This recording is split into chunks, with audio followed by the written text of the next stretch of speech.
ఇక డీటెయిల్స్ చూస్తే కోల్కతాలో వైద్య విద్యార్థినిపై జరిగిన అత్యాచారం హత్య ఘటనపై నిరసనగా జయశంకర్ భూపాలపల్లి జిల్లా కాటారం ప్రాథమిక ఆరోగ్య కేంద్రం తీవ్రంగా ఖండించింది. ఇండియన్ మెడికల్ అసోసియేషన్ పిలుపు మేరకు కాటారం ప్రాథమిక ఆరోగ్య కేంద్రంలో డాక్టర్ మౌనిక ఆధ్వర్యంలో సాధారణ సేవలు నిలిపివేశారు. అత్యవసర సేవలు మాత్రమే అందించారు. ఈ సందర్భంగా డాక్టర్ మౌనిక మాట్లాడుతూ చట్టాలను సవరించైనా దోషులకు శిక్ష విధించాలన్నారు. డాక్టర్లు మరియు సిబ్బందిపై జరుగుతున్న దాడులను ఖండిస్తున్నామన్నారు. నేరస్తులను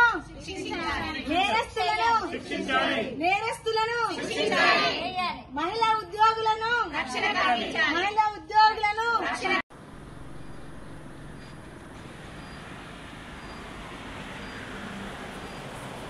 కాపాడేవారిని చంపకండి, కాపాడేవారిని కాపాడండి, కాపాడేవారిని చంపకండి, కాపాడేవారిని చంపకండి, కాపాడేవారిని చంపకండి.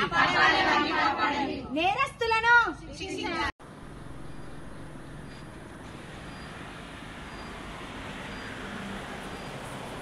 కాపాడేవారిని చంపకండి, కాపాడేవారిని కాపాడండి, కాపాడేవారిని చంపకండి, కాపాడేవారిని చంపకండి, కాపాడేవారిని చంపకండి. నేరస్తులను శిక్షించాలి. మహిళా ఉద్యోగులను